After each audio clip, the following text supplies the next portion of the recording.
Buenas tardes, Padre Nilton, ¿cómo le va? Adiós, gracias, muy bien. Muchas gracias por concedernos esta entrevista, Con de mucho verdad. gusto. No Pues siempre se antes, puede, pero cuando se puede, lo hacemos con gusto. sí, pues antes de empezar la entrevista, me gustaría que usted dirija una oración de inicio. Claro que sí, vamos a pedir la asistencia del Espíritu Santo y la intercesión de la Virgen María. En el nombre del Padre, del Hijo y del Espíritu Santo. Amén. Amén. Ven Espíritu Santo, llena los corazones de tus fieles y enciende en ellos el fuego de tu amor. Envía, Señor, tu Espíritu y serán creadas las cosas y Y renovará renovarás la la faz de faz la de la tierra. Oh Dios que ilumina los corazones de tus fieles con las luces del Espíritu Santo, concédenos gustar todo lo recto según el mismo Espíritu y gozar de sus celestiales consuelos. Por Jesucristo nuestro Señor. Amén. Amén. Dios te salve María, llena eres de gracia, el Señor es contigo. Bendita tú eres entre todas las mujeres y bendito es el fruto de tu vientre Jesús. Santa Santa María, María, Madre de Madre Dios, de Dios, ruega ruega por nosotros pecado, pecadores, ahora ahora y en la y en la hora hora de nuestra muerte. de Amén. muerte. Amén. En el nombre del Padre, del Hijo y del Espíritu Santo. Amén. Amén. Padre, hago una breve presentación de usted. El currículum es largo, he tratado de resumirlo, poniendo las cosas más importantes. Bueno, el padre Carlos Pío del Inmaculado Corazón nació el 20 de abril de 1961 en San Martín, Buenos Aires, Argentina. En 1975 mm, se recibió de profesor elemental de música, ingresó al Seminario Menor de Paraná, Entre Ríos, Argentina, en el año 1978, recibiéndose como bachiller especializado en letras. Continuó sus estudios en el Seminario Mayor Santa María Madre de Dios de San Rafael, Mendoza, Argentina, y fue ordenado sacerdote en la diócesis de San Rafael, provincia de Mendoza, Argentina, el 9 de diciembre de 1989. Dentro de unos días, padre, estará usted de aniversario de ordenación sacerdotal. Exactamente. Así es. 32 años. 22 añitos, sí. Y desde finales de 1993, yo tenía aún 3 años, a mediados de 1995, cursó sus estudios y se licenció en Teología Dogmática en la Universidad Santo Tomás de Aquino, el Angelicum, en Roma, Italia. Simultáneamente realizó entre los años 1994 a 1995 un estudio de profundización sobre la filosofía y teología de Santo Tomás de Aquino en el Instituto Tomista con sede en dicha universidad. Y por aquellos años acompañó y colaboró por 3 años como discípulo con la pastoral de exorcismo durante sus estudios en Roma, al presbítero, al padre Gabriel Amor, que era exorcista de la diócesis de Roma en Italia. Muy conocido, por cierto, el padre Gabriel Amor.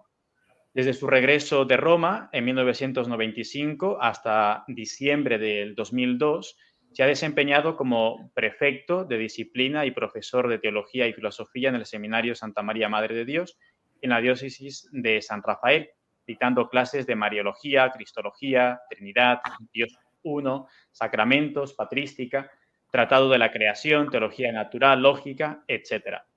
Y ha continuado su labor como exorcista desde 1995.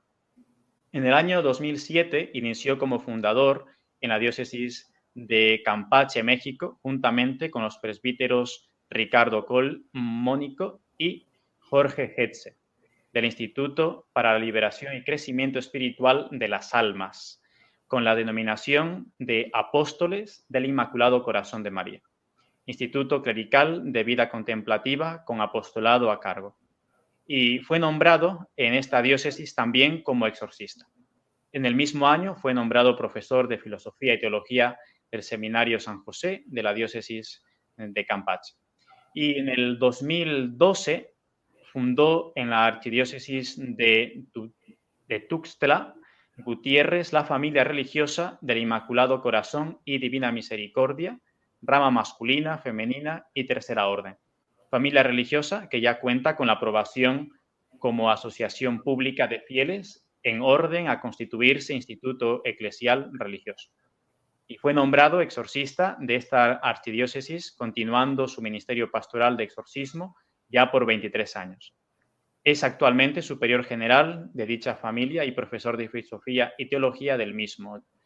Ha dictado conferencias sobre diversos temas en distintos lugares y ha colaborado en publicaciones de artículos y ha publicado también los siguientes libros. Un tratado de Mariología que lleva el título de Hijo, he aquí a tu madre. También el libro completo de oración, Gemidos inenarrables, Camino al cielo. Y un libro para ejercicios espirituales, Venid, subamos al monte del Señor. Y por último, fundamento, viabilidad y oportunidad de una definición dogmática. Entonces, son en general un poquito del currículum vitae del padre Carlos Spán, que es bastante largo, padre. Las palabras son largas. Así es. Bueno, pues padre, una vez más yo le quiero dar gracias por esta entrevista y tengo una serie de preguntas que me gustaría plantearle, ¿no? Mire, usted por experiencia habrá notado que hace muchos años ya se vienen negando a veces verdades de fe dentro de la Iglesia Católica, ¿no? Inclusive he escuchado a sacerdotes negar verdades de fe, no sé, por ejemplo, el demonio, el infierno, verdades de las que a veces ya no se habla o también se niega. A veces también se ha negado la resurrección de nuestro Señor Jesucristo, por ejemplo, los milagros narrados en el Evangelio, ¿no? Una, como digo, de esas verdades que se va negando últimamente son, pues, en referencia al demonio, al infierno. Y, bueno, y nosotros, dentro de esta crisis en que venimos atravesando en la Iglesia, ¿no? Crisis pues dogmática, moral, litúrgica, ¿cuáles cree que son los motivos de esta crisis? Y cómo nosotros, tanto sacerdotes como laicos, debemos paliar esta crisis. No es fácil hacer un análisis así tan extenso sobre una situación tan problemática, pero la falla principal, a mi modo de ver, es la falla en la formación en los seminarios. Hablo de ya de 50, 60 y 60 años atrás. Estamos hablando de una crisis en la formación sacerdotal.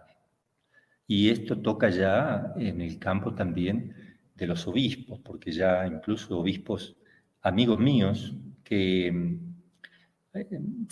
ellos saben que han tenido una mala formación en el seminario, incompleta, un poquito aguada, con todas las corrientes modernas que ponen oscuridad en la mente y no dejan que uno pueda amar plenamente a Dios con una filosofía realista, con una filosofía sana, aristotélica tomista. Se ha desechado la luz, como el Santo Tomás de Aquino. La mala formación en los seminarios es la crisis que nosotros estamos viendo aquí y eso se transmite también a los laicos, porque así como es el pastor son las ovejas. Las ovejas salen al pastor. Si el pastor no incentiva al amor a la verdad, si no realiza actos de amor firme, concretos, porque se mueve por la verdad que conoce, entonces los fieles también serán tibios, flojos, mediocres. No digo que todos los seminarios estén así, algunos intentan luchar contra toda esta corriente, ¿verdad?, de tinieblas que ha invadido mucho la iglesia adentro. Entonces, no se conoce el catecismo de la iglesia a veces, ni siquiera los sacerdotes. Son riquezas que tiene la iglesia. Los laicos también deben leer y conocer y estudiar el catecismo, porque no basta la Biblia y citar la Biblia, porque nosotros no somos la referencia última de la Sagrada Escritura, necesitamos el magisterio, la tradición de la iglesia, la teología, que nos enseña a profundizar en la verdad. Entonces, una Biblia mal usada, que no saben rezar tampoco, e incluso hacen cursos bíblicos, se les enseñan que la Biblia tiene errores o que la Biblia en realidad no está hablando de milagros, sino que está hablando de otra cosa y que este milagro se explica naturalmente, o sea, destruyen la Sagrada Escritura por la crisis justamente que uno tiene dentro de sí. No se lee San Juan de la Cruz en espiritualidad, Santa Teresa, no se hacen retiros espirituales en silencio, hablo de sacerdotes, obispos y laicos. El silencio es muy importante, el conocimiento de la patrística, los padres de la iglesia, toda esa riqueza que la vemos así como antigua y sin embargo es la cosa más fresca porque es lo más cercano a Cristo, no es lo más antiguo, es lo más antiguo nuestro, pero nosotros somos más antiguos que los padres todavía. No somos más actuales, somos más antiguos respecto a Cristo. Ellos son los inmediatos, tienen todo fresco, la doctrina fresca, la doctrina de Cristo no envejece.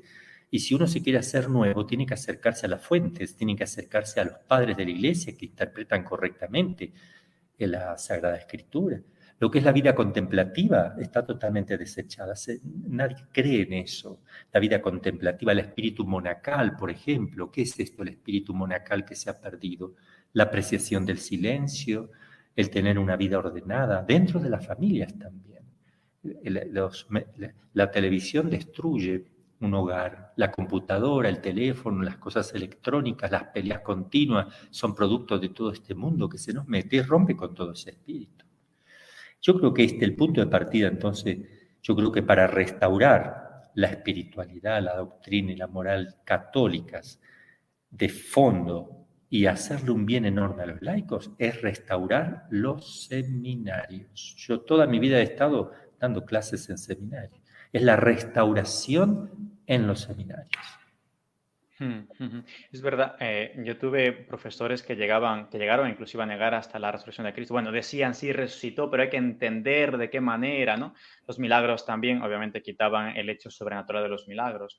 Y algo semejante con temas del infierno. Además, profesores de mucho renombre llegaron a decir que el infierno, si existe, en todo caso estaría vacío, ¿no? Y como digo, estas negaciones de verdades de fe muchas veces son proferidas por sacerdotes y obispos. En cuanto a esto, a esta negación, ¿cuáles cree que son las causas y las consecuencias de esta negación? ¿Y el demonio quiere que se deje de creer en él? Bueno, hay muchas preguntas también. Vamos a ver de responder rápido. Vamos por la misma línea. ¿Sí? ¿Cómo se va a creer en el demonio y en el infierno si no se cree casi en nada? O sea, obvio que voy a elegir lo que quiero. Cuando se rompe la integridad de la fe, una cosa que yo no crea, ya no creo nada, porque todo lo demás no es por fe, sino porque a mí me parece bien y ya no es la fe. La fe es la adhesión de aquello que me propone Dios y la fe en Dios también. Pero no porque a mí me cayó bien o me hace entender que así debe ser o estoy de acuerdo, sino que o todo o nada, lo que me molesta también lo debo recibir. Entonces viene por la misma línea, la falta de formación. Uno saca lo que le molesta a la conciencia. ¿Y qué le molesta a la conciencia? La verdad. ¿Y cuál es la verdad? En que vas por mal camino, mijito. Entonces te quedan dos cosas. O te ajustas, o atenúas, o te mientes a ti mismo, o te engañas a ti mismo, haciendo pensar y pensando tú también que no existe el infierno. Te quieres como consolar, como tranquilizar. Eso está de fondo. Eso es lo que yo veo que está de fondo. Hay como una desesperación por querer apagar eso que está dentro, pero no se tiene que apagar la verdad. La verdad tenemos que, claro que duele la verdad es difícil. Yo me tengo que someter, tengo que humillarme ante la verdad, que es objetiva, y me duele porque si yo tomo una pastilla de veneno me voy a morir, o sea, esa es la verdad, no puedo yo pensar que eso no es tan así o meter los dedos en la corriente, tocar un cable de corriente. Tengo que tener cuidado, pues son malos. Son cosas que me hacen daño y lo debo dar a conocer y lo debo creer tal cual. Entonces aquí el demonio ciertamente que él tiene astucias ante esto, que lo conoce muy bien. Él tiene, por un lado, los que aceptan que él existe, los que aceptan que hay un infierno, como debe ser todo católico, él se va a ocupar de centralizar todo en su persona, es decir, que todo se explique por el demonio y continuamente le tengan miedo, que estén haciendo relación continua al demonio, que él sea el protagonista. Por otra parte, Si esto no es así, y una persona más o menos acepta o no acepta, lo va a llevar a que directamente ni lo crea, porque a él le convienen dos cosas: o ponerse como centro o que no lo acepten como que existe, que lo nieguen completamente, para que tenga libertad de acción a través de muchas cosas que hay en el mundo y a través de lo que son la tentación, el discernimiento de espíritu. El demonio se mete en los pensamientos, intenta mover la voluntad a través de la imagen, no directamente, pero sí a través de la imaginación, la memoria, los sentimientos, los afectos. Puede poner hasta, y estamos en el plano ordinario, hasta como una repugnancia en la oración, y estamos en el plano ordinario, no estamos pensando, uy, estoy poseso, ¿no? Pero me puede poner desgano, así que puede llegar a tocar lo sensible y emocional también, ¿eh? Para hacerme perecer, pero que lo veamos todo desde el punto de vista psicológico, ¿eh? Y ahí viene otro problema, el psicologismo. Aceptamos lo biológico, que es muy evidente, no necesitamos hacer ningún acto de fe. Aceptamos lo psicológico, que es menos evidente, pero bastante comprobable naturalmente, que tenemos una psiquis, la podemos demostrar, pero negamos la parte espiritual, que es absolutamente no experimentable, pero más real que lo otro todavía, ¿eh? El mundo del espíritu es mucho más real que lo que perciben mis ojos, porque yo me puedo equivocar en el juicio que hago a través de cosas que veo. Me pareció que era un gato, lo que pasó por ahí en realidad no era un gato, era una bolsa que la llevó el viento. Es decir, yo puedo equivocarme en el juicio que hago a través de lo que perciben mis ojos, pero si yo acepto por la fe las verdades que Dios me propone, entonces no me puedo equivocar, porque Dios no se equivoca. Yo solo acepto lo que Él me da a conocer. Dios no se engaña ni puede engañar, ¿no? Entonces esta es una estrategia del demonio que hay que tener cuidado. O que estés todo el tiempo pendiente de Él, con el miedo, con la angustia, con estar hablando, con la curiosidad, con la búsqueda de poder y todo lo que sea, o directamente no creer y vivir como si Dios no existiera, porque si uno no cree en Él, ni en el infierno, tampoco cree en Dios. Entonces va a vivir como si Dios no existiera también, aunque diga, no, no, yo de Dios creo. No, no quieres aceptar que no crees en Dios, porque te quedas tranquilo, pero no crees. ¿Por qué? Porque niegas verdades que Dios ha enseñado, que son básicas. En la Biblia sale más de 1000 veces, en toda la Biblia sale alusiones al demonio, más de 1000, y al infierno muchísimas. Así es, padre. Cuando leí un libro, usted quizá lo conozca, que se llama Padre Pío contra Satanás, historias de santos endemoniados, escrito por Marco Tosatti. Bueno, claro, conocemos que a veces el diablo, pues, obviamente actúa de manera ordinaria, que usted decía, por medio de las tentaciones, ¿no? Y también de manera extraordinaria, pues, por las posesiones, obsesiones, etcétera. Claro, conocemos endemoniado de gente que está poseída, pues de personas quizás han vivido una vida de pecado, han tenido un contacto con el diablo de alguna manera, pero no me esperé, ignoraba sinceramente que había habido santos que han estado de alguna manera poseídos también, ¿no? Y es realmente terrible y me impresiona mucho este libro que leí sobre el Padre Pío, de quien se conoce pues que tenía muchas vejaciones. Padre, ¿en qué se distingue una vejación, obsesión, posesión e infestación, ¿no? ¿Y por qué Dios permite todo esto? Bueno, son clasificaciones tradicionales. Vejación significa molestia. Son pequeñas molestias que realiza, y grandes molestias si queremos también, que el demonio realiza en las personas que de alguna manera están afectadas por algo, o que han hecho ellos, o que le han hecho, siempre y cuando Dios lo permita, ¿no? Entonces, padecen ciertas cosas, enfermedades inexplicables. Cuando se ponen a rezar, se ponen a toser, a estornudar, a bostezar, siempre. O sea, no es que justo coincidió, ¿verdad? Sino es una cosa totalmente desproporcionada. Van a rezar y les da ganas de vomitar, o entran a una iglesia y se sienten calor, se queman, o nerviosos, o angustia, o sienten que algo les recorre por el cuerpo, sobre todo cuando le echan agua bendita, etc. Pero no se manifiesta, no sería una posesión todavía. O todavía, bueno, en realidad no es que la vejación sea una posesión chiquitita, son dos cosas distintas. es un modo de actuar distinto. Llega hasta ahí, no hace que la persona realice cosas contra su decisión, sino que simplemente se refieren a molestias en general en el cuerpo. Luego está la obsesión diabólica, donde se centra más que nada en pensamientos, en luchar en la parte psíquica, ¿no? Con imaginaciones, en la memoria, haciendo escuchar cosas, no por el oído externo, más adentro, sino directamente en la parte donde percibe el cerebro, donde llega las ondas sonoras registradas por el cerebro, él actúa ahí adentro. No, por más que a uno le tapen, puede hacer escuchar eso a un sordo, si quisiera, lo que quiera.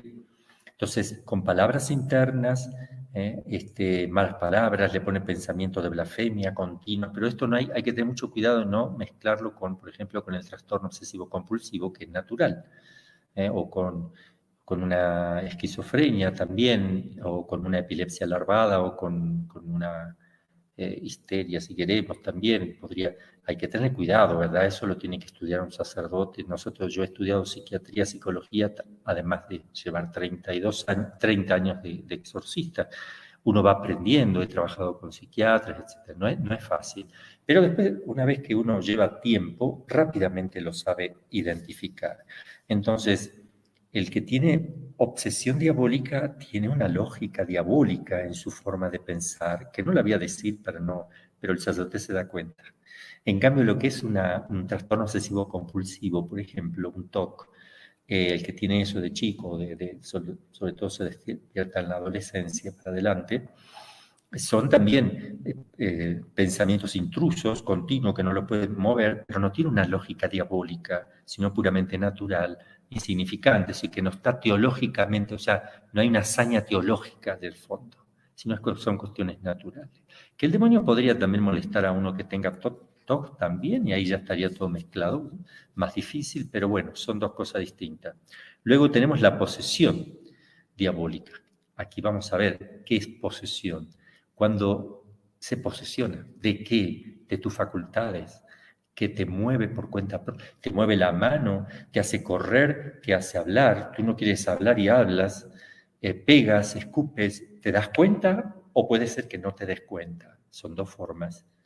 Cuando va pasando todo y uno se da cuenta, sufre mucho porque no puede contenernos, dice blasfemia, escupe, hace muchas cosas, pero lo sufren en el momento. En cambio, otras personas cuando le viene eso quedan inconscientes. Entonces el demonio realiza cosas y la persona no tiene idea qué ha pasado, absolutamente para nada. Le cuentan todo y no lo puede creer. Son dos formas distintas. Otros por ahí alguna pequeña idea tienen de lo que ha pasado, pero en general no.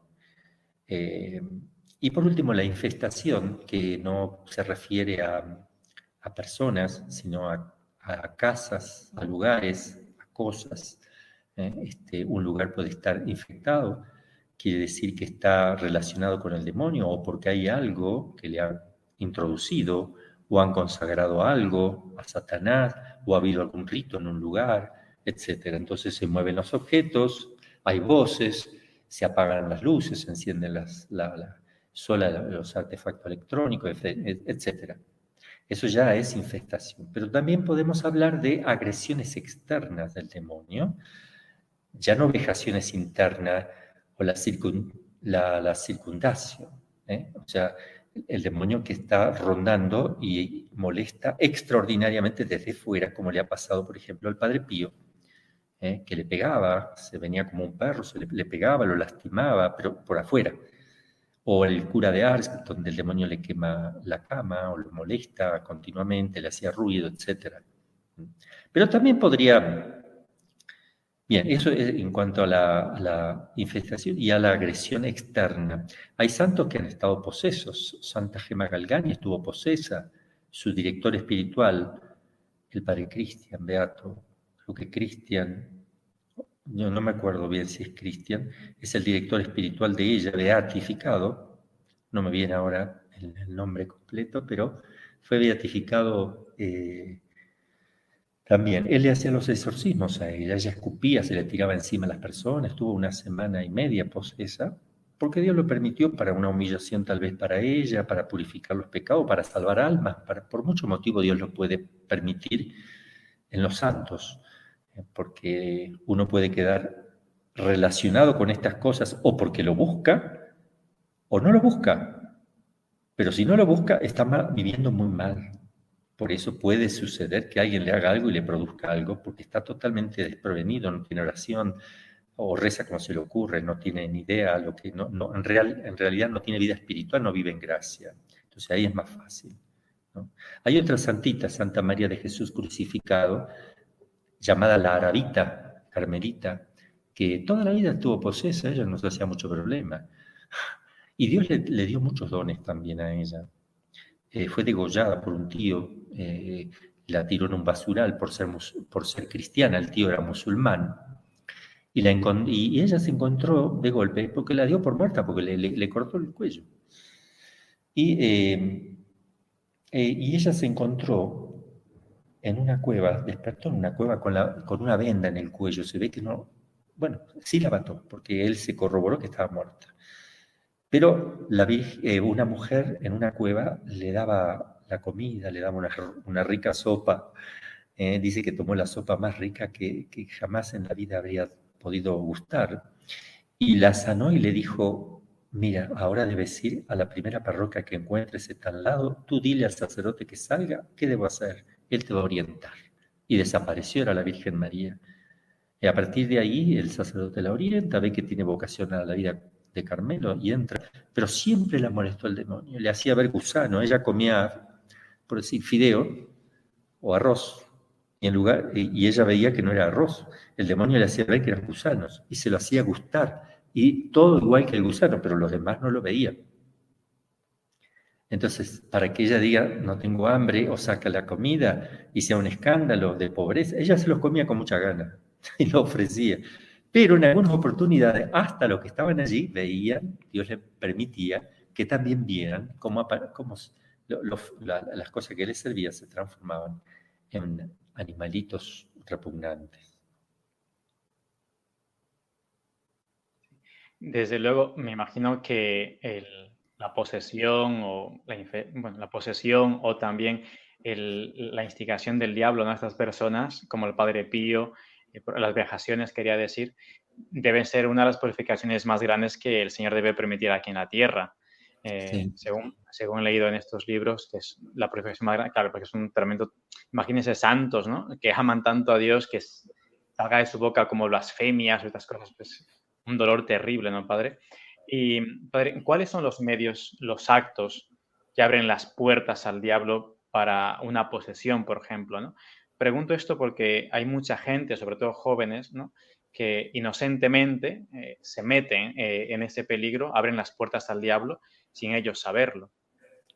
Sí, eso en el día de hoy, con la confusión que estamos viviendo, nadie da luz a nadie. Son linternas sin luz. Lo principal es el pecado mortal. La causa número uno es el pecado mortal. Si el hombre no viviera en pecado, el demonio no haría nada. El pecado mortal es lo más grave.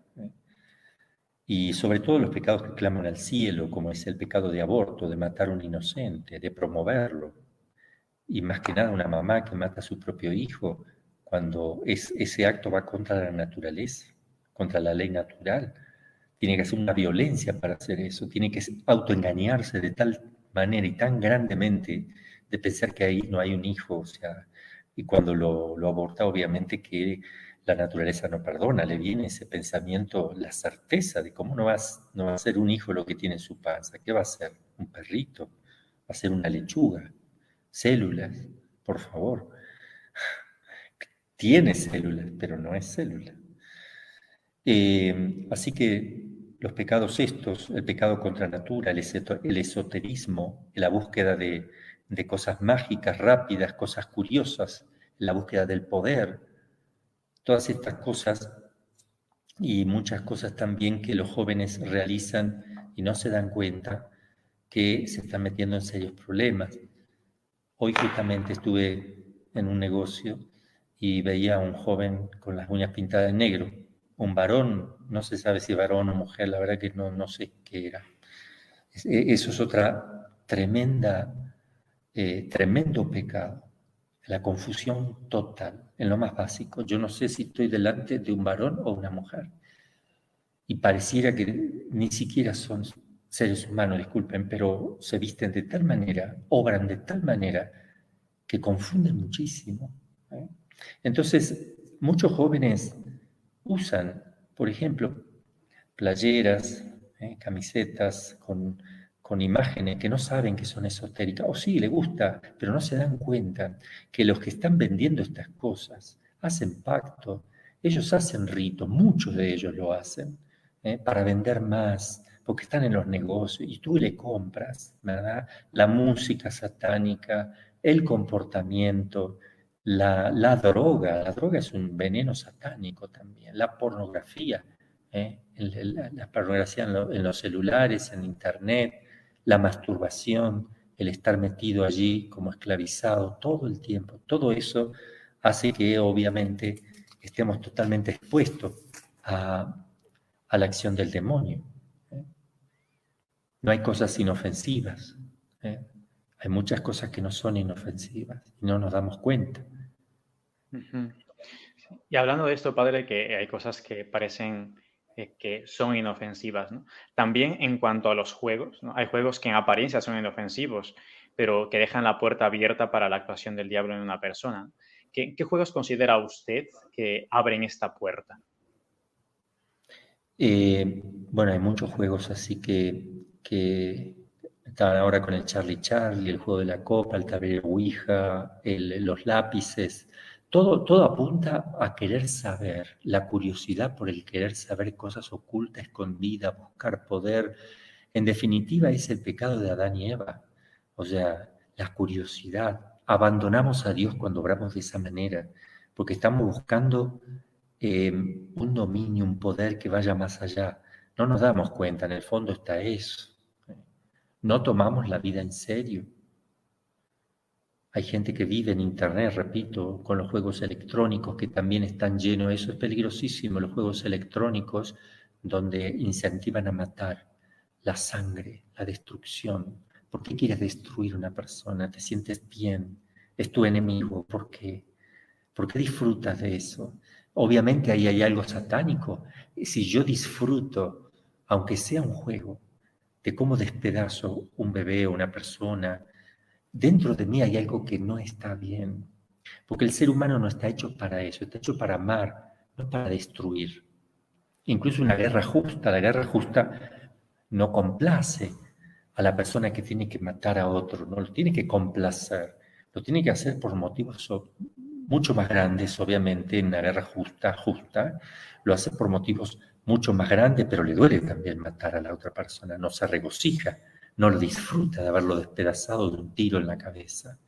Entonces, hay algo, no puede ir al cielo el que tiene semejantes sentimientos. ¿Por qué? Porque con Dios no te puedes unir así, porque Dios no es eso, simplemente no es eso. Tú sí eres eso, Él no. Entonces, ¿cómo se va a unir una cosa a la otra? Se van a repeler.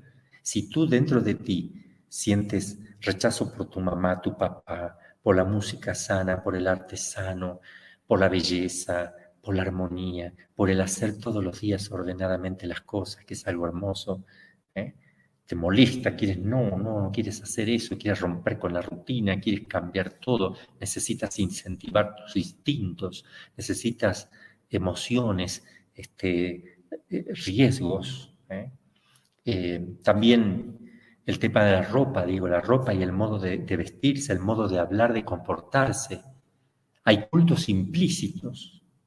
Cuando uno hace cosas, por ejemplo, pintarse las uñas de negro, andar de negro, pintarse los ojos de negro, o a cosas satánicas, el chivo ahí, o triángulos, o cosas raras que uno se mete en el cuerpo, se siente fuerte, se siente importante, se siente otro. ¿Por qué? Porque no se valora. Entonces necesita mostrarse de otra manera porque no se valora. Se disfraza. El Halloween viene bien para estas personas, porque se pueden disfrazar. Ya se tapan, no quieren verse, no quieren que Dios los vea así. Son imagen y semejanza, imagen seguro, porque tienen entendimiento y voluntad, son capaces de amar, de conocer y libres. Ojalá fueran también semejanza, es decir, que vivieran en gracia de Dios, pero imagen somos todos, semejanza el que quiera. El que vive de la gracia es semejante porque tiene la participación de la naturaleza de Dios, la naturaleza divina en uno. Entonces, ¿cómo será posible? Dios no lo puede salvar si uno tiene dentro de sí, va surgiendo un monstruo y uno acepta eso. Ese monstruo no se puede unir a Dios.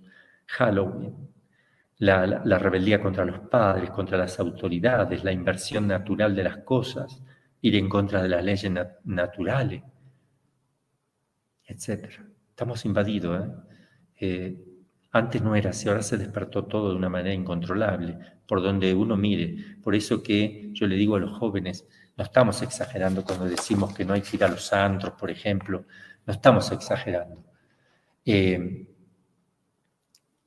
los antros está abierta la puerta a las pasiones desordenadas. Uno cuando va a un antro, ¿a qué va? ¿Qué lo mueve? Una copita, mujeres, hombres si son mujeres, alguna diversión, hacer algo escondido, todas esas cosas, porque ahí no vive Dios, no habita Dios. Un joven que realmente busca a Dios, un joven que ve la belleza que tiene, un joven que se valora, no va a destruirse en un lugar así. Esos son divertimientos o lugares de diversión de gente del mundo que ya ha roto con Dios y no quiere saber nada con Dios. Y si quieres tener una prueba de esto que te estoy diciendo, joven, si me estás escuchando, propone a los que están ahí adentro cuando llegas a rezar una Ave María, rezar el rosario, ahí es donde te mandan, te tiran, te sacan a patada. ¿Por qué? Porque es totalmente lo opuesto. Ese ámbito, ese espíritu es lo opuesto. Lleva a Jesús y pégalo en la pared, o a la Virgen María en medio de todo eso. Van a querer que lo saques, porque se van a sentir incómodos, porque van a hacer otra cosa. No se dan cuenta, pero sí van buscando otra cosa, en el fondo. No te engañes, no te mientas a ti mismo, sé sincero, no estamos exagerando. Entonces, así con muchas cosas también que se hacen. Una fiestita con mis amigos, no, tomamos unos tragos nada más. No tomar unos tragos nada más. Las cosas que dice, que piensan, que hablan, toda la pérdida de tiempo, hablando estupideces y haciendo, insinuando y hablando cosas, ustedes saben muy bien que eso no es así y que delante de sus papás no lo harían. O tal vez lo hacen igual, porque ya llegamos a eso. Antes que usted ha mencionado los juegos estos que se regocijan en matar y descuartizar, hace unos años leí un libro donde salían cifras de gente que jugaba todos estos juegos, que se podía estar 24 horas delante de un ordenador, de un portátil jugando, y que luego aquella fantasía del juego como que ya no les satisfacía y querían llevarlo a cabo. Pero muchísimas cifras de gente que jugaba, que luego cogía, por ejemplo, el coche, el carro, e iba por las calles a matar personas, ¿no? O sea, que de una manera u otra te va incitando a esto. Padre, hay mucha gente que a veces también me ha preguntado, que me ha consultado, ¿cómo sabe si una persona está poseída? ¿Cuáles son esas señales? ¿No? Porque hay personas que tienen un agobio tremendo, a veces en el corazón, hacen cosas raras, ya se piensan que están poseídos y tienen esa controversia dentro y ese dolor grande, ¿no? ¿Cómo saber que una persona está poseída? La Iglesia pone algunas señales generales, lo más grande y lo más así genérico. Pues tiene que poner algo. No pone todo, pone algo, lo más externo, lo más fuerte, lo más grande, lo más inmediato, y en lo más grueso se va, no pierde tiempo en las cosas de los detalles, ¿no es cierto? Porque no sería interminable. Y pone 4 cosas fundamentales. Por ejemplo, la aversión vehemente, el rechazo profundo de Dios y de sus misterios y de las cosas santas, puede ser una señal. El odio hacia las cosas santas, una señal puede ser. Hay que ver por qué odia. También podría llegar a tener una explicación solito. Pero si se le van agregando, como por ejemplo la segunda señal, una fuerza desproporcionada a la edad que tiene y a la condición. Una niñita de 14 años con una fuerza que no la pueden sujetar ni 10 hombres juntos. La desproporción que naturalmente no tiene explicación. O el hablar idiomas desconocidos o entenderlo perfectamente sin jamás haberlo estudiado ni tener idea de qué lengua, de estas lenguas yo he tenido. Todos estos casos los he tenido también. Mover cosas a distancia o expulsar objetos sin fundamento científico natural. También los he tenido. He tenido casos donde han sacado huesos por la boca, cantidades, y yo ayudo a sacarlo porque no lo pueden sacar de la boca, hay que tratar de buscar la forma y sacárselo, pero en realidad no están en el estómago, aparecen como si sale de la garganta y aparece en la boca, porque la cantidad de una bolsa llena de huesos sacamos, muchas veces, atados con hilos, y con agujas en los hilos atravesados, alfileres, en fin, uno se da cuenta que son de maleficios. Hicimos analizar los huesos y eran los huesos humanos. Pero les pasó esto a la persona después que habíamos estado horas haciendo exorcismo, no es que se me tragó todo eso y después lo escupió. Después salía una aguja de tejer por la cabeza, vimos cómo se levantaba la piel y salía la aguja. No es que estaba dentro de la cabeza porque no entra una aguja por ahí, ¿no? Sino que el demonio hace eso, hace ver cómo sale la aguja y cómo se levanta la piel y el cabello, o agujas que salen por el cuerpo, o salen objetos raros por el cuerpo, despedidos también por el cuerpo, o van al baño y hacen cosas, animales vivos, por ejemplo, garrapatas vivas que van a orinar. Me ha tocado una chica que fue a orinar y salían garrapatas vivas. O sea, ¿cómo va a estar viva si están en la vejiga? Están muertas las garrapatas, la orina dentro del cuerpo mata todo, ¿no? Porque aparecen en el momento que está orinando y siente como que salen de ahí. También transporta cosas el demonio. Bueno, son cosas grandes, pero después están las pequeñas cositas que un exorcista va teniendo experiencia.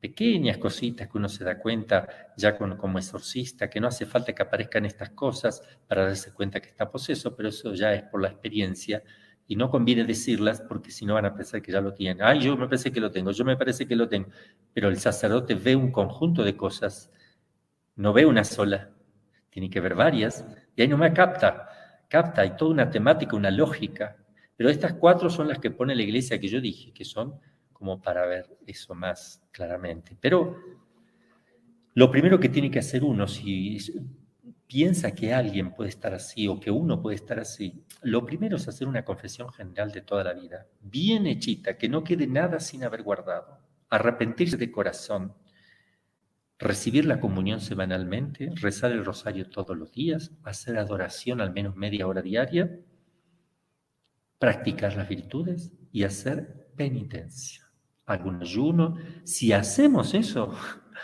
hasta un poseso puede quedar liberado, a veces con una buena confesión, y empezar a hacer estas cosas. Siempre, con la idea de hacerlo siempre, no con la idea de hacerlo un tiempito para que se me vaya después, porque quiero que se me vaya, ¿para qué? Para volver al antro, para volver... No, Dios no te lo va a quitar. Si Dios permitió que venga, ¿sabes cuándo Él va a decir al demonio que se vaya? Cuando tú estés preparado y sepa que tú no vas a volver a lo mismo, porque si volvieras a lo mismo sería mucho peor. Entonces el Señor no te da lo que tú pides, que tú no sabes pedir. Él te va a dar cuando tenga que darte lo que corresponda. Uno se lo puede pedir y hacer todo lo que tiene que hacer de parte de uno. Y lo demás dejarlo en manos de Dios. Pero el que empieza por eso, empieza por buen camino. Ir a buscar un sacerdote, una buena dirección espiritual. A veces ni siquiera hay que hacer ningún tipo de oración.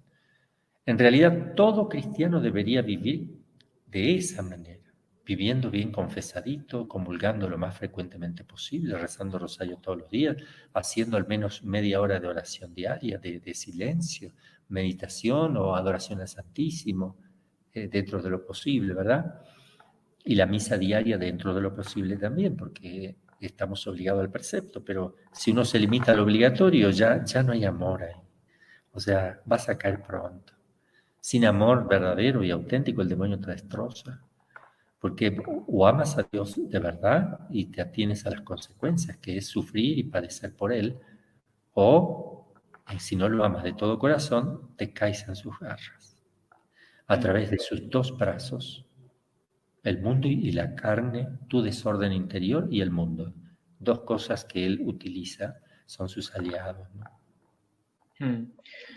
¿Y cualquier sacerdote puede hacer exorcismos? ¿Es recomendable que los participen en esos exorcismos? En primer lugar, puede hacer exorcismo cualquier sacerdote, pero hay que entender la palabra exorcismo.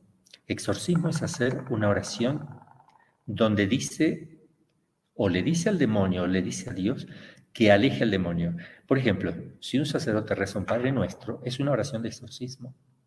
Líbranos del malo, le pedimos a Dios. En el sentido literal, es un exorcismo. Si un laico está rezando el Padre Nuestro, está rezando un exorcismo, porque le pide a Dios que lo libre del mal y de amalo, latín del mal. Toda oración que haga alusión a que Dios nos libre del mal son oraciones que, para no confundirlo con el exorcismo oficial de la Iglesia, que es otra cosa, la palabra exorcismo no la usamos para esa cosa, sino le decimos oración de liberación. Por tanto, un Padre Nuestro sería una oración de liberación.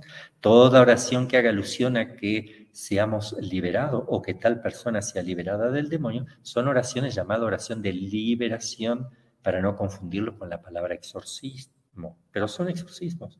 Ahora, dentro de los exorcismos o la oración de liberación, hay uno que es exorcismo oficial de la Iglesia Católica o exorcismo solemne. Ese no lo puede hacer cualquier sacerdote y no lo deben hacer los laicos, a no ser que el obispo designe un laico, porque podría designar muy santo y darle la delegación que él tiene por el hecho de ser obispo, se lo delega, y entonces el laico está haciendo un exorcismo oficial de la Iglesia delegado por el obispo y ya no lo está haciendo en nombre propio, sino en nombre de la Iglesia. Esa es la diferencia. Cuando uno hace un exorcismo oficial de la Iglesia porque el obispo se lo delegó por escrito para todos los casos, o ad casum, cada caso, se lo delega al obispo oral, sí, hazlo, ya no lo está haciendo él. ¿Quién lo hace? La Iglesia. Es el poder de la Iglesia, la esposa de Cristo, que está actuando sobre esa persona, por eso estás protegidísimo. No te va a pasar nada porque estás cumpliendo un ministerio. No es un carisma el exorcismo, es un ministerio. No lo hago porque yo me siento que Dios me dio un don para hacer. No, si el obispo no te manda, no lo hagas, porque es un ministerio que se transmite por la autoridad del obispo.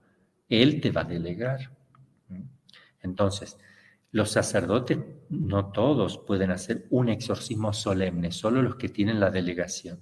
Pero oración de liberación o exorcismos en general, no el solemne, pueden hacer todos los sacerdotes. Por ejemplo, el de León XIII, que es una oración de exorcismo, el Papa lo pensó cuando hizo su exorcismo para rezar diariamente los sacerdotes, para rezar en sus parroquias, para rezar cuando empieza un retiro, una novena, tiempos donde uno necesita rezar especialmente o todos los días, en privado o en público, pero en general. Entonces sí se puede usar el de León XIII, los sacerdotes. Es muy bueno que los sacerdotes hagan esa oración todos los días para que recaiga sobre su parroquia, su comunidad, los obispos que lo hagan para que recaiga esa oración sobre toda la diócesis, es una cosa maravillosa. Pero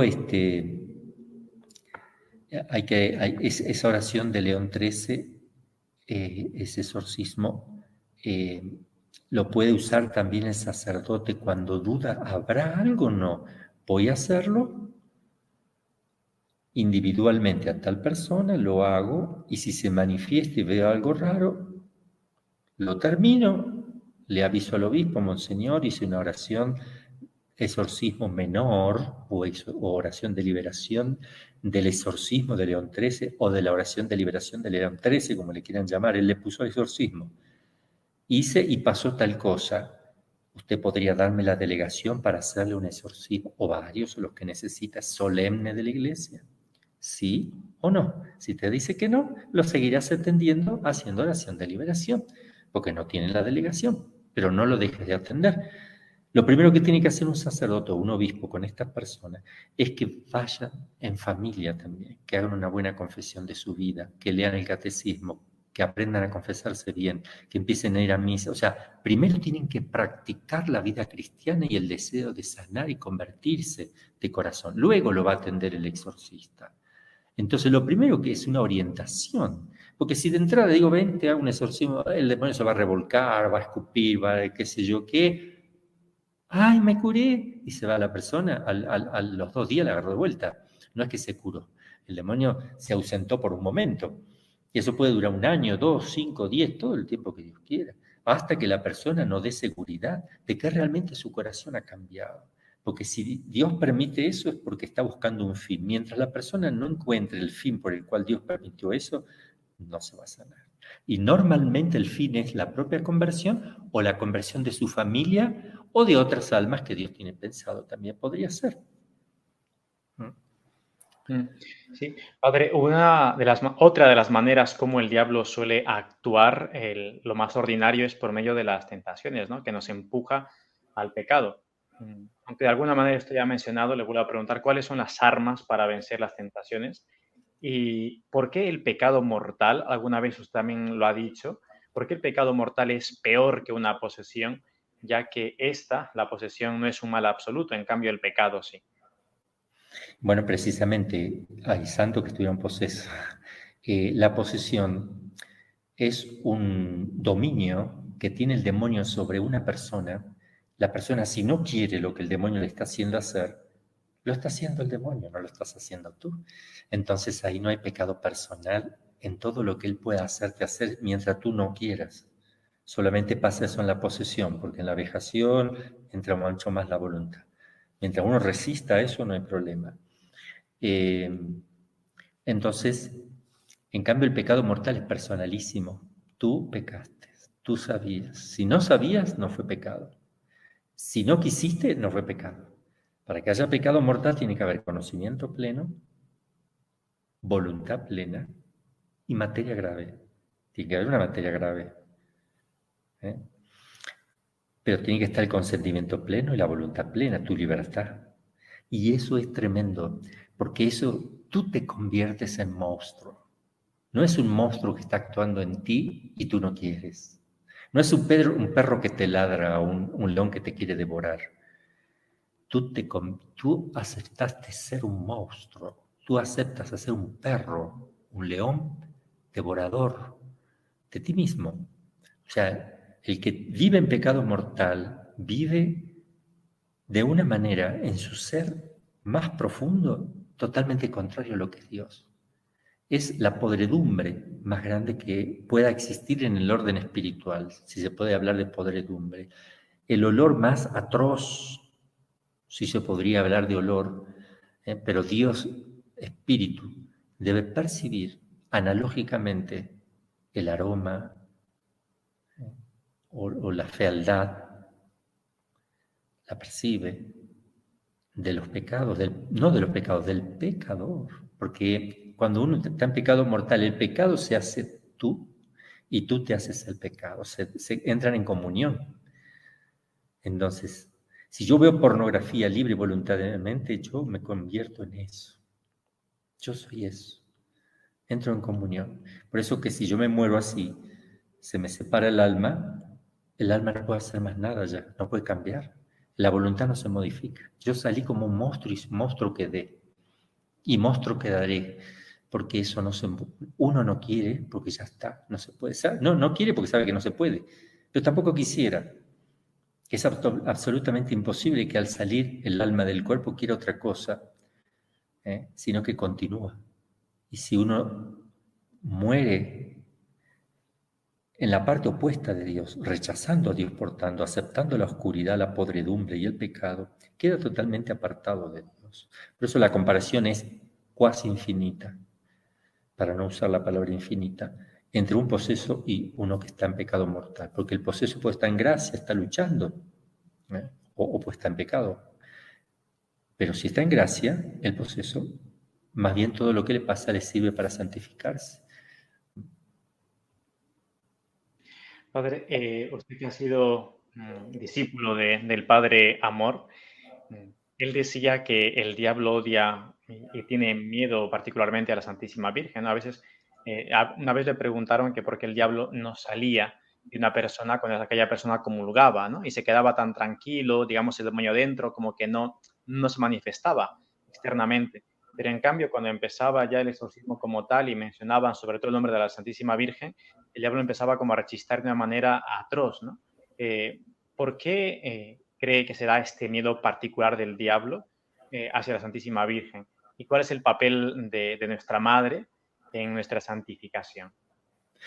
Bueno, antes de pasar ahí, me quedó por decirte una cosita que me habías preguntado de qué manera defendernos del demonio y todo esto. Ayuno y penitencia. El ayuno y cualquier tipo de penitencia, pero pongo el primero, el ayuno, porque es el más excelente de todos. Cualquier otro tipo de penitencia y la oración. Oración y penitencia. Y el ayuno está dentro de la penitencia. Lo pide la Virgen de Fátima, ayuno y penitencia, conversión. Ayuno, penitencia, conversión. El ayuno y la oración. Y ahora paso al otro tema de la Virgen. Sí, es maravilloso ver cómo ella, a mí me sostiene ella los casos cuando no puedo.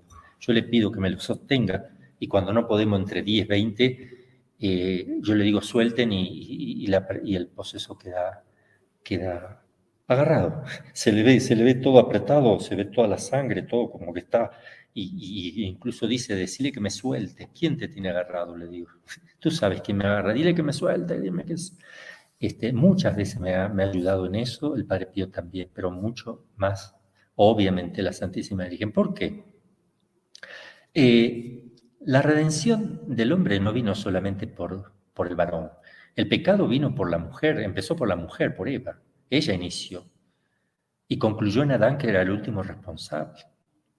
Cuando Dios creó al hombre y la mujer, no los creó con una misión iguales. Uno hace de cabeza, el otro de corazón. Ahí tenemos la persona moral, si queremos hablar de una persona moral. Uno hace de inteligencia, el otro de voluntad. Son las dos facultades para una persona, para que la persona sea persona, y de ahí viene la libertad. Cuando se casan, también, de alguna manera, constituyen como si fuera una persona moral, donde el papá es la inteligencia y la mamá la voluntad. No es que la mamá no tenga inteligencia, pero hace las veces.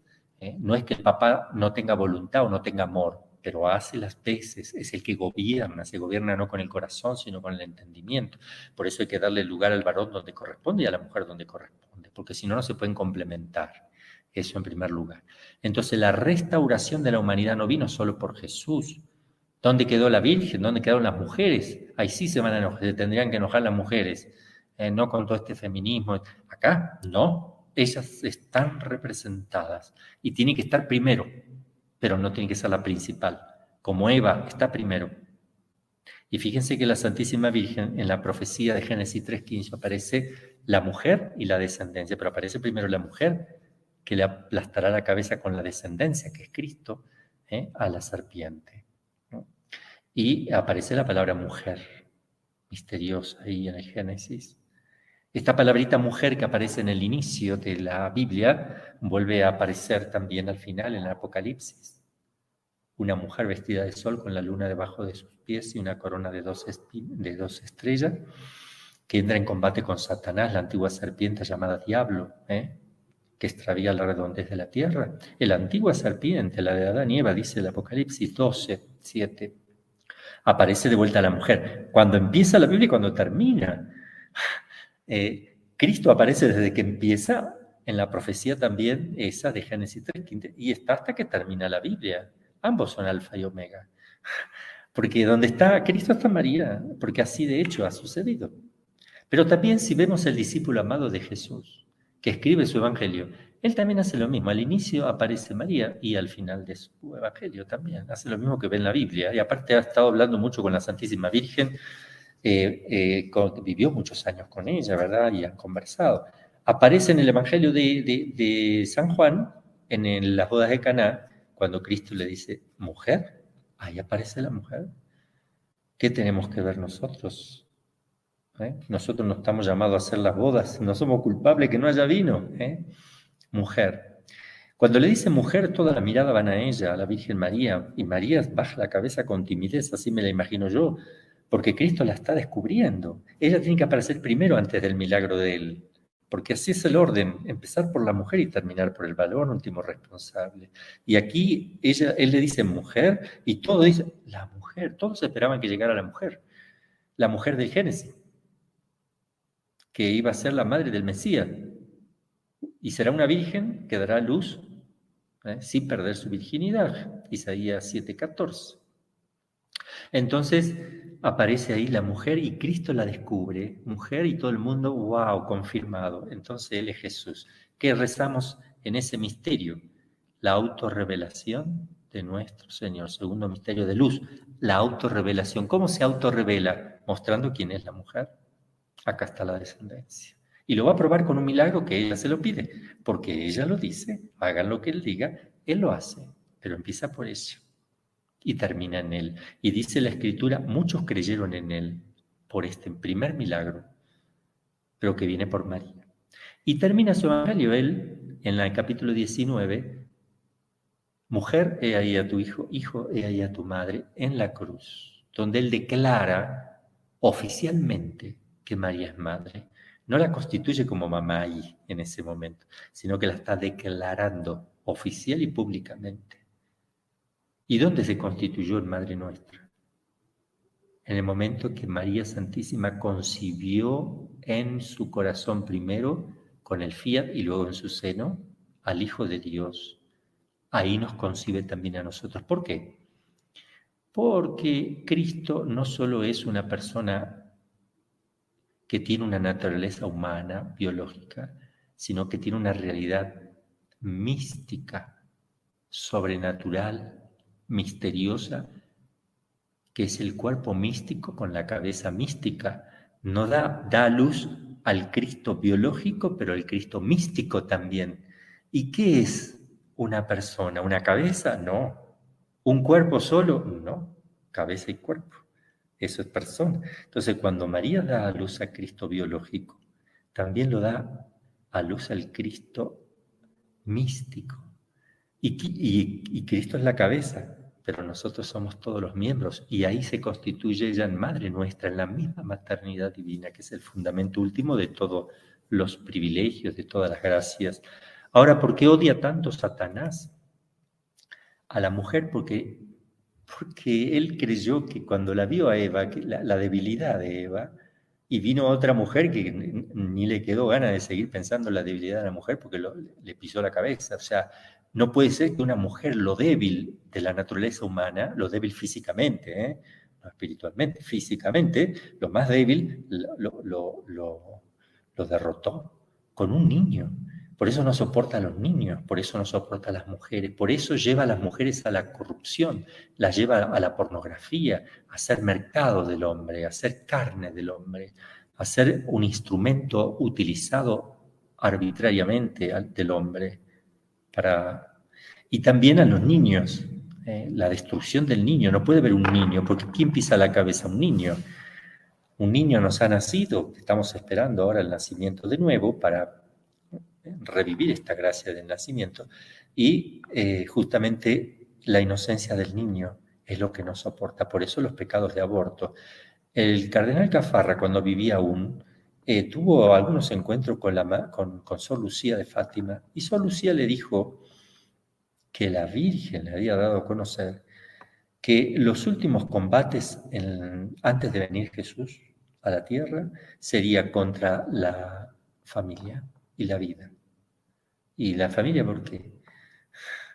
La familia porque es el núcleo social, es la imagen trinitaria más perfecta, imagen de Dios, donde está el esposo que hace de entendimiento, donde se concibe una idea, un pensamiento, está la mujer que hace de verbo, que ambos al conocerse se aman y procede de ambos, del esposo y la esposa, como del Padre y del Hijo, procede el amor, el Espíritu Santo, que es el amor del Padre y del Hijo. Y acá en este caso los hijos son el amor de los padres, del Padre y la Madre, la expresión máxima trinitaria, y además la matanza de los niños justamente es porque son los más inocentes que existen, y por otra parte los más poderosos, porque dale una Ave María a un niño de 3 años que la rece y sepa lo que está haciendo, y los demonios huyen. Yo me acuerdo de un exorcismo que estaba haciendo y había mucha gente, y en la casa había una mamá que tenía a su hijito en brazos de meses, 2, 3 meses, no sabía ni el niño no tiene conciencia de qué está pasando. Y el demonio, que lo teníamos agarrado entre muchas personas, éramos como 10 sacerdotes o 12, y mucha gente sosteniendo una jovencita de 24 años, flaquita, pero que no la podíamos ni sostener. Y le dije, y empezó a mirar para atrás desesperado, porque estaba la señora esta con un bebé, y muy molesto que no se le acercara. Entonces me di cuenta enseguida, le digo, señora, venga, acérquese.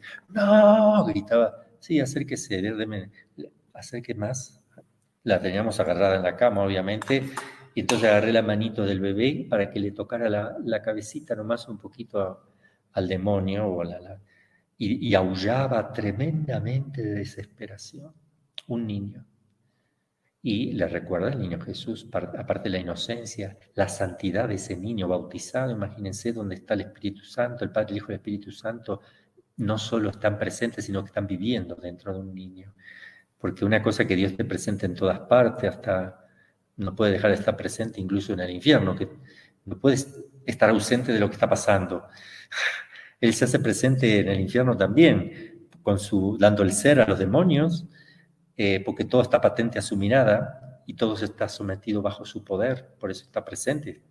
Está presente en un pecador, el que está en pecado mortal, Dios está presente, pero no vive en un pecador, no vive en el infierno, está presente, es decir, que sabe perfecto y todo está patente a su mirada. Y está presente dando el ser a uno que está en pecado mortal, pero no vive dentro de él. Entonces eso se llama inhabitación y solo se da cuando uno está en gracia de Dios. Y se da cuando los niños son bautizados que no han perdido su inocencia, que es porque nos recuerdan al niñito Jesús. No sé en qué quedé y no sé si terminé de decirte un poquito. Sí, Ella es la amiga del esposo que viene.